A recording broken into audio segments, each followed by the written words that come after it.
که موږ واقعي دا غواړو چې دا پښتون کان د مسلونو وباسو موږ واقعي دا غواړو چې دا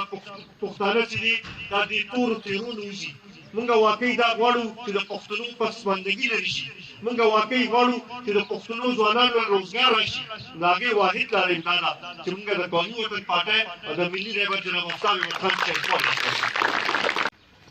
أعوذ بالله من الشيطان الرجيم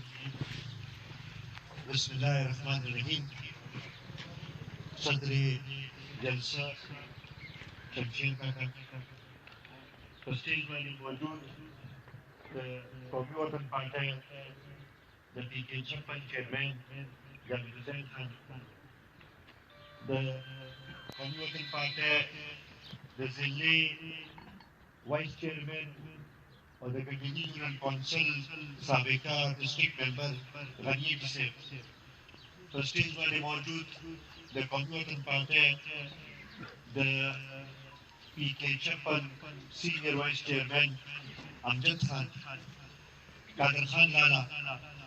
دلته کې راغلي د ضلعي او د حلقې نور عهدیداران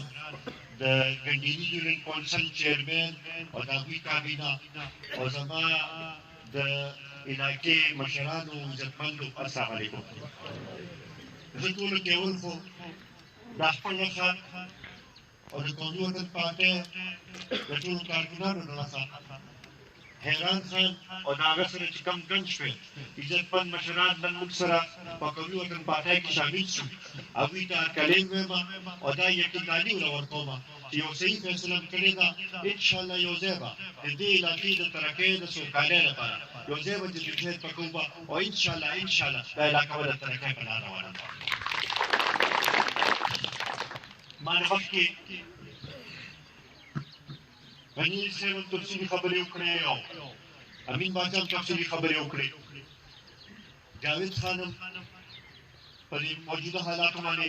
تاسو سره خبرې وکړې شمس ورور هم تاسو سره خبرې وکړې که موږ وګورو نو تقریبا په پوره ملک کې تقریبا 2.5 کاله د دې پی کې وشو او زموږ صوبې کې 2.5 کاله وشو دعوی کول ډېر آسان کار دوی ته موقع نه ومنل شو او په هغې صورت کې داسې دعوې کړې وې چې د نوي پاکستان جوړولو خبره یې کړې وه د مدینې د ریاست بنیاد ایښودلو خبره یې کړې وه د 1 کروڑ نوکرو خبره یې کړې وه د 50 لکه کورونو جوړولو خبره یې کړې وه نظام بدلولو خبره یې کړې وه کرپشن ختمولو خبره یې کړې وه خو دا د 1.5 کاله تېر شو د نور پاکستان خو زه هغه عمره ټایم نه دی شوي د دې د خیبر پښتونخوا حالاتو ته ګورو دې نه دی مونږ یو فیصله وکړو چې بهی دوی به څه وکړي شي که ستاسو خیال وي نو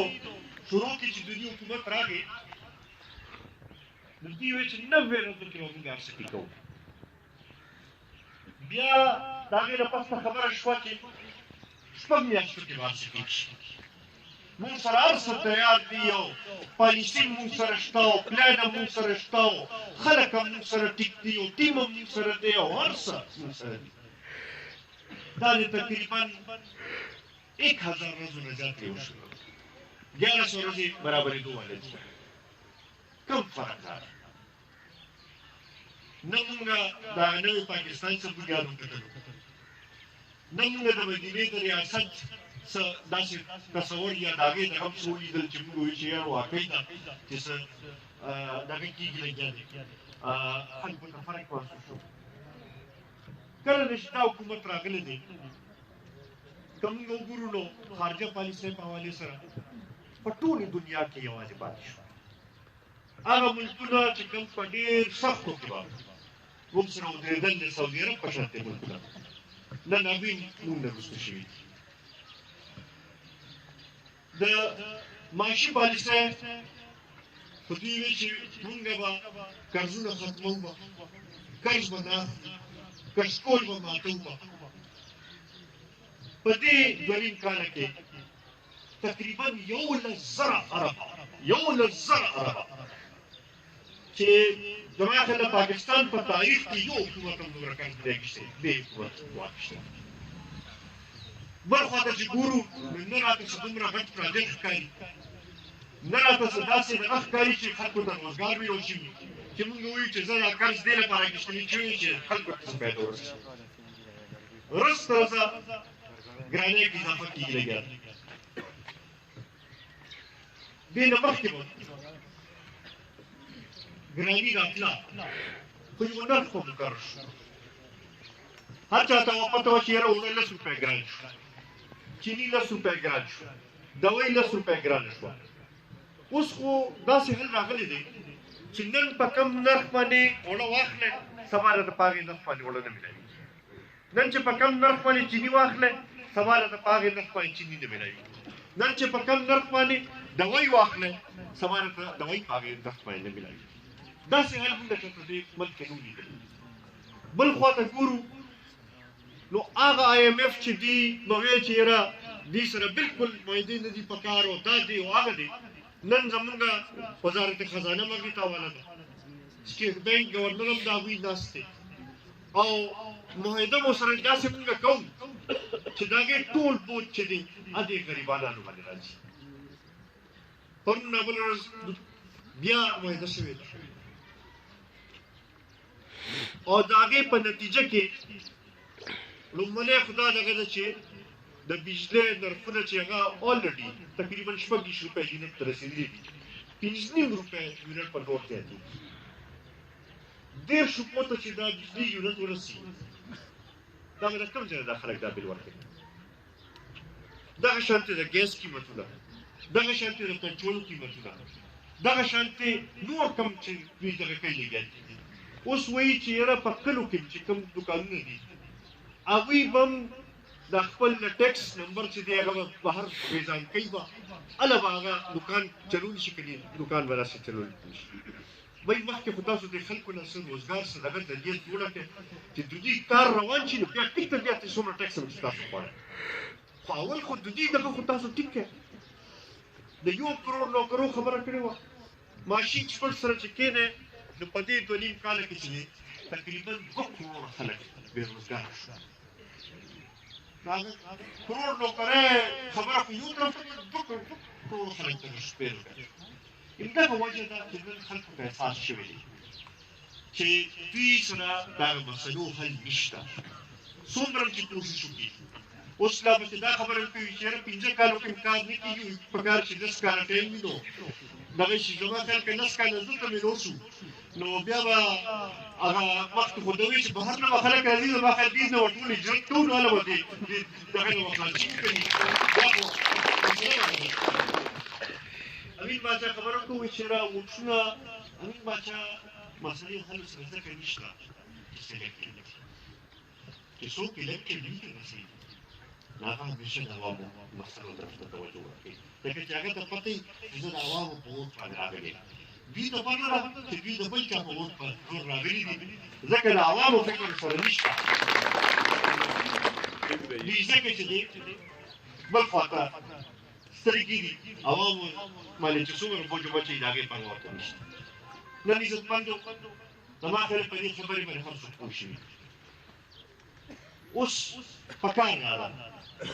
چې موږ ټول دلته کې موجود دي چې موږ ټول راغونډ شو جرګې جوړې چې کوم خلک په دې خبرې نه دي پوه چې هغوی په دې خبرې پوه کړو چې کوم ناست دي چې یاره څوک پرې راشي راپسې چې هغوی پسې ورشو په جرګه او دوی وایي چې راځئ که موږ واقعي دا غواړو چې دا پښتون کان د مسلو وباسو موږ واقعي دا غواړو چې دا پښتانه چې دي دا دې تورو تیرونو وځي موږ واقعي دا غواړو چې د پښتنو پسماندګي لرې شي موږ واقعي غواړو چې د پښتنو ځوانانو روزګار راشي د هغې واحد لاره امدا ده چې موږ د قومي وطن پارټۍ او د ملي رهبر جناب افسر وطن صاحب عزتمندو انشاءالله دا تاسو سره زموږ لوز دی دا تاسو سره وعده ده چې څنګه شهید وطن حیات محمد خان شیرپوف د خپل وینې قرباني ورکړې وه خو د قوم نه رسول شوی نه موږ هم که ضرورت راغی د وینې قرباني به ورکوو په تاسو انشاءالله هغه وخت لرې نه دی چې دلته کې یو بیا د قومي وطن پارټۍ چې دی د هغوی اکثریت پې به انشاءالله دا به ثابته وبه دې ځل اوس ته مونږ راویښ شوي یو دې ځل به دا نور خلک هم چې دی دغه حربو ته به نه پرېږدو ډبو ته نږدې به هغوی نه پرېږدو او د ډبو نه به ښایي په ډېر تعداد کې چې دی هغه به ووټونه په صحیح راوځي انشاءالله هغه وخت لرې نه دی خو بس صرف دا دی چې مونږ خپل اتفاق اتحاد جوړ کړو دلته کې وینم چې ډېر لوی تعداد د ځوانانو دی دې ځوانانو ته زما دا اپیل دی چې تاسو راپاڅئ تاسو په خپله پرې باندې سوچ وکړئ تاسو رامخکې شئ او راشئ لاس راکړئ چې یو ځای د دې علاقې د آبادۍ لپاره د دې علاقې د ترقۍ لپاره چې یو ځای جدیت وکړو تاسو راپاڅئ تاسو به خپل دا کردار به ادا کوئ او ستاسو نه زموږ تمې دي ستاسو نه زموږ دغه دې توقع ده چې تاسو به دا مسایل به حل کوئ انشاءالله چې تاسو راپاڅېدئ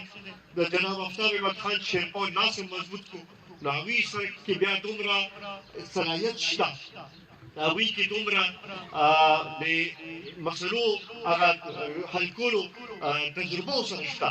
چې انشاءالله تاسو به وګورئ چې دا ټول پښتونخوا چې دی دا د ترقۍ په لار روان دي زه مهران خان او د هغې د ټولو ملګرو ډېر زیات مشکور یم ستاسو هم ډېر زیات مشکور یم چې په دې لږ تنګ وخت کې راغلی او په دې میټینګ کې شهید شوی انشاءالله راځو به ستاسو د خدمت لپاره ستاسو د مسلو د حل لپاره په هر وخت کې حاضر یو ډېره مهرباني السلام علیکم